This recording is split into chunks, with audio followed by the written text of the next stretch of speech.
jungle.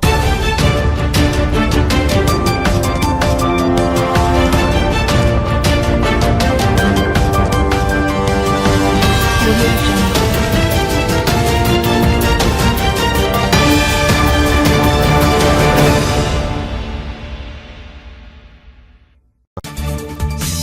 জুমার পর শাহবাগে বাড়ছে মানুষের ঢল।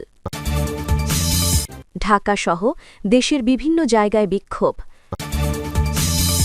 হাদি এমন এক যোদ্ধা যার কথা জাতি যুগ যুগ স্মরণ করবে, বললেন পার্থ।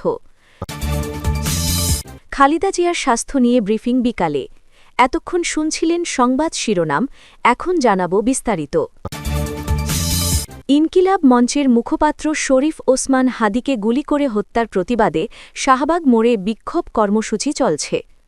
রাজধানীর বিভিন্ন এলাকা থেকে নানা বয়স ও পেশার মানুষ এতে অংশ নিচ্ছেন। সময় গড়ানোর সঙ্গে সঙ্গে বিক্ষোভকারীদের সংখ্যা উল্লেখযোগ্যভাবে বৃদ্ধি পায়। এ সময় বিক্ষোভকারীরা শাহবাগ চত্বরকে শহীদ হাদি চত্বর হিসেবে ঘোষণা করেন। শুক্রবার দুপুরে সরেজমিনে দেখা যায় সকালে বিক্ষোভকারীর উপস্থিতি তুলনামূলক কম থাকলেও দুপুরের দিকে নামাজের পর তা কয়েক গুণ বেড়ে যায়। জুমার নামাজের সময় শাহবাগ মোড়েই নামাজ আদায় করেন অসংখ্য আন্দোলনকারীরা। নামাজে ইমামতি করেন শাইখুল হাদিস জসিমউদ্দিন রহমানী।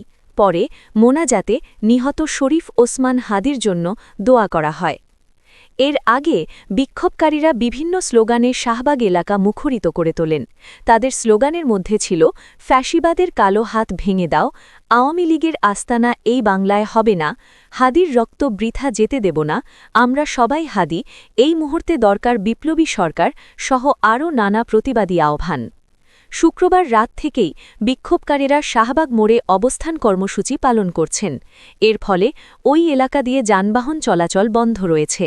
ইনকিলাব মঞ্চের মুখপাত্র শরীফ ওসমান হাদিকে গুলি করে হত্যার প্রতিবাদে ও এর সঙ্গে জড়িতদের বিচারের দাবিতে জুমার নামাজের পর রাজধানী ঢাকাসহ দেশের বিভিন্ন জায়গায় বিক্ষোভ মিছিল চলছে। দুপুরে জুমার নামাজের পর বিক্ষোভ মিছিল চলছে রাজধানীর শাহবাগ বাইতুল মুকাররম মসজিদ এলাকায়। ঢাকা বিশ্ববিদ্যালয়ের কেন্দ্রীয় মসজিদ থেকে ছাত্র জনতারা জড়ো হতে থাকেন একে একে শাহবাগ এলাকায়। এদিকে ওসমান হাদি হত্যার প্রতিবাদে গাজীপুর চৌরাস্তায় ঢাকা ময়মনসিংহ মহাসড়ক অবরোধ করে বিক্ষোভ করছে ছাত্র জনতা। এছাড়াও রংপুরে জুলাই স্মৃতিস্তম্ভের সামনে চলছে প্রতিবাদ সমাবেশ। এর আগে ওসমান হাদির গায়েবানা জানাজা পড়া হয়। বেলা ১১টার দিকে প্রধান উপদেষ্টার কার্যালয়ের দিকে এগুতে থাকেন বিক্ষোভকারীদের একাংশ, কিন্তু হোটেল ইন্টারকন্টিনেন্টাল সামনে পুলিশি ব্যারিকেড দিলে বাংলা মোটর মোড় ঘুরে আবার শাহবাগে অবস্থান নেন তারা। অন্যদিকে জাতীয় নাগরিক পার্টির ও এনসিপির পূর্ব নির্ধারিত শাহবাগে কর্মসূচি স্থগিত করেছে। দলটির আহ্বায়ক নাহিদ ইসলাম আহ্বান জানিয়েছেন জুমার নামাজের পর যে কোনো কর্মসূচিতে সর্বোচ্চ সতর্কতা অবলম্বন করতে। ইনকিলাব মঞ্চের আহ্বায়ক শরীফ ওসমান বিন হাদির মৃত্যুতে গভীর শোক ও দুঃখ প্রকাশ করেছেন বাংলাদেশ জাতীয় পার্টির বিজেপির চেয়ারম্যান ব্যারিস্টার আন্দালিব রহমান পার্থ। গত বৃহস্পতিবার ১৮ই ডিসেম্বর রাত ৯:৩০টার দিকে সিঙ্গাপুর জেনারেল হাসপাতালে চিকিৎসাধীন অবস্থায় শেষ নিঃশ্বাস ত্যাগ করেন শরীফ ওসমান হাদি। তার মৃত্যুর খবরে রাজনৈতিক অঙ্গনসহ দেশজুড়ে শোকের ছায়া নেমে আসে। ব্যারিস্টার আন্দালিব রহমান পার্থ তার ব্যক্তিগত ফেসবুক পেজে এক শোক বার্তায় লিখেছেন, স্বৈরাচার বিরোধী আন্দোলনের সম্মুখ সারির অন্যতম যোদ্ধা ওসমান হাদি ইন্তেকাল করেছেন। ইন্না লিল্লাহি ওয়া ইন্না ইলাইহি রাজিউন। শোকবার্তায় তিনি আরও বলেন, ওসমান হাদির মৃত্যুতে গভীর শোক জ্ঞাপন করছি। ওসমান হাদি এমন এক যোদ্ধা যার কথা জাতি যুগ যুগ ধরে শ্রদ্ধার সঙ্গে স্মরণ করবে। ব্যারিস্টার পার্থ বলেন, স্বৈরাচার বিরোধী আন্দোলনে শরীফ ওসমান হাদি ছিলেন আপোষহীন, সাহসী ও দৃঢ়চেতা একজন সংগঠক। গণতন্ত্র, ন্যায় বিচার ও মানুষের অধিকার প্রতিষ্ঠার সংগ্রামে তিনি সামনে থেকেই নেতৃত্ব দিয়েছেন। তার ত্যাগ ও অবদান ইতিহাসে উজ্জ্বল দৃষ্টান্ত হয়ে থাকবে। শোকবার্তায় তিনি মহান আল্লাহর কাছে মারহুমের রুহের মাগফিরাত কামনা করে বলেন, আল্লাহ তাআলা জাতীয় এই বীরকে জান্নাতবাসী করুন এবং শোকাহত পরিবার পরিজনকে এই অপূরণীয় ক্ষতি সইবার ধৈর্য ও শক্তি দান করুন। শরীফ ওসমান হাদির মৃত্যুতে দেশবাসী একজন সাহসী কণ্ঠস্বর ও আন্দোলনের অগ্রভাগের যোদ্ধাকে হারাল। তার আদর্শ, সংগ্রাম ও আত্মত্যাগ ভবিষ্যৎ প্রজন্মকে ন্যায় ও স্বাধীনতার পথে অনুপ্রাণিত করবে বলে মন্তব্য করেন রাজনৈতিক বিশ্লেষকরা। তার মৃত্যুতে বিভিন্ন রাজনৈতিক দল, সামাজিক সংগঠন ও নাগরিক সমাজের পক্ষ থেকেও শোক ও সমবেদনা জানানো হচ্ছে। একই সঙ্গে দ্রুত ও স্বচ্ছভাবে ঘটনার তদন্ত ও ন্যায়বিচারের দাবি জানানো হচ্ছে। বিএনপির চেয়ারপারসন ও সাবেক প্রধানমন্ত্রী বেগম খালেদা জিয়ার বর্তমান স্বাস্থ্য পরিস্থিতি নিয়ে আজ বিকেলে আনুষ্ঠানিক ব্রিফিং ডাকা হয়েছে। দলের পক্ষ থেকে জানানো হয়েছে, শুক্রবার ১৯ ডিসেম্বর বিকাল ৪টায় ঢাকার এভারকেয়ার হাসপাতালের সামনে এই ব্রিফিং অনুষ্ঠিত হবে। ব্রিফিংয়ে বক্তব্য দেবেন খালেদা জিয়ার ব্যক্তিগত চিকিৎসক ও বিএনপির স্থায়ী কমিটির সদস্য অধ্যাপক ডাক্তার AZM জাহিদ হোসেন।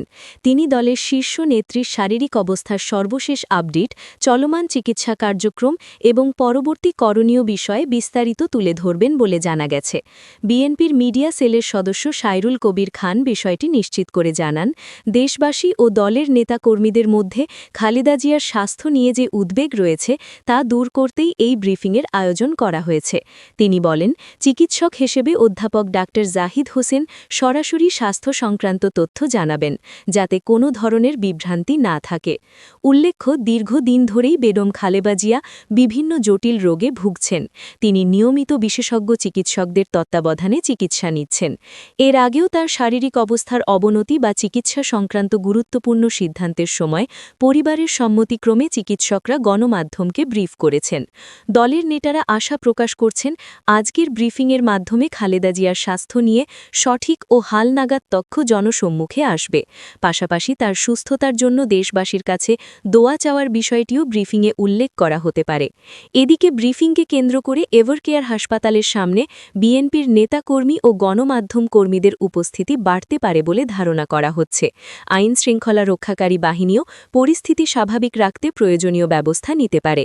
সব মিলিয়ে বিকালের এই ব্রিফিং রাজনৈতিক অঙ্গন ও সাধারণ মানুষের কাছে গুরুত্বপূর্ণ হিসেবে বিবেচিত হচ্ছে, কারণ এতে দেশের একজন সাবেক প্রধানমন্ত্রী ও প্রধান বিরোধী দলের নেত্রীর স্বাস্থ্য পরিস্থিতি সম্পর্কে স্পষ্ট ধারণা পাওয়া যাবে।